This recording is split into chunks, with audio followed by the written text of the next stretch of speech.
ಒಂದು ಅಳಿಲಿತ್ತಂತೆ. ಆ ಅಳಿಲು ಒಂದು ಕೆಲ್ಸಕ್ಕೆ ಹೋಗ್ತಿತ್ತು. ಕೆಲಸ ಏನು? ಬಾದಾಮಿ ಸುಲಿಯುವಂತ ಕೆಲಸ. 100 kg ಬಾದಾಮಿಯನ್ನ ಸುಲಿದ್ರೆ ಆ ಅಳಿಲಿಗೆ 10 kg ಬಾದಾಮಿಯನ್ನ ಸಂಬಳವನ್ನಾಗಿ ಕೊಡ್ತಿದ್ರು. ಸೊ ಆ ಅಳಿಲು ಒಂದು ವಾರ ಕುತ್ಕೊಂಡು 100 kg ಬಾದಾಮಿ ಸಿಪ್ಪೆಯನ್ನ ಸುಲಿದು 10 kg ಬಾದಾಮಿಯನ್ನ ಸಂಪಾದನೆ ಮಾಡುತ್ತೆ. ಆಮೇಲೆ ಅದಕ್ಕೆ ಅನ್ಸುತ್ತೆ, ಇನ್ನೊಂದು 500 kg ಸುಲಿದ್ಬಿಡೋಣ, 50 kg ಸಿಗುತ್ತೆ, ಆರಾಮಾಗಿ ಒಂದು ವರ್ಷ ಇದ್ಬಿಡ್ಬೋದು ಆರಾಮಾಗಿ ಅಂತ ಹೇಳಿ 500 kg ಬಾದಾಮಿ ಸಿಪ್ಪೆಗಳನ್ನು ಕೂಡ ಒಂದು ತಿಂಗಳು ಕುತ್ಕೊಂಡು ಸುಲಿಯುತ್ತೆ. 500 kg ಸುಲಿದಾಗ ಎಷ್ಟು kg ಸಿಕ್ತು?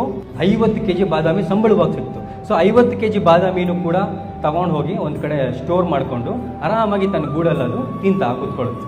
1 ವಾರ ತಿನ್ನುತ್ತೆ, 2 ವಾರ ತಿನ್ನುತ್ತೆ, 3ನೇ ವಾರಕ್ಕೆ ಆಲ್ರೆಡಿ ಹಲ್ಲು ನೋವು ಶುರುವಾಗ್ಬಿಡುತ್ತೆ.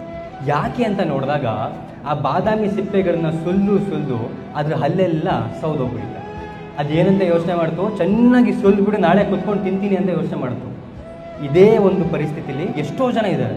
ನಾವೇನು ಮಾಡ್ತೀವಿ, ನಾಳೆ ರಿಟೈರ್ಮೆಂಟ್ ಲೈಫ್ ಚೆನ್ನಾಗಿರಲಿ ಅಂತೇಳಿ ಇವಾಗ ದುಡಿತೀವಿ, ಬಟ್ ಇವತ್ತಿನ ಕ್ಷಣಗಳನ್ನ ಬದುಕೋದನ್ನ ಮರ್ತ್ಬಿಡ್ತೀವಿ. ನಾಳೆಗೋಸ್ಕರ ಬದುಕೋದು ತಪ್ಪಲ್ಲ, ಬಟ್ ನಾಳೆಗೋಸ್ಕರ ಬದುಕ್ತಾ ಇವತ್ತು ಫ್ಯಾಮಿಲಿ ಜೊತೆ ಟೈಮ್ ಸ್ಪೆಂಡ್ ಮಾಡೋದಾಗಿರ್ಬೋದು, ನಿಮ್ಮ ಬಗ್ಗೆ ನೀವು ಕೇರ್ ತಗೊಳ್ಳೋದಾಗಿರ್ಬೋದು, ನಿಮ್ಮ ಹೆಲ್ತ್ ಬಗ್ಗೆ ಕೇರ್ ತಗೊಳ್ಳೋದಾಗಿರ್ಬೋದು, ಇವನ್ನ ಯಾವತ್ತೂ ಕೂಡ ಮರಿಬೇಡಿ. ಬಿಕಾಸ್ ನಿಮ್ಮ ಕೆಲಸಕ್ಕೆ ರಿಟೈರ್ಮೆಂಟ್ 60 ವರ್ಷಕ್ಕೆ ಹೌದು, ಬಟ್ ಜೀವನದಲ್ಲಿ ರಿಟೈರ್ಮೆಂಟ್ ಯಾವಾಗ ಬೇಕಾದರೂ ನೆಕ್ಸ್ಟ್ ಸೆಕೆಂಡಲ್ಲೇ ಬೇಕಾದರೂ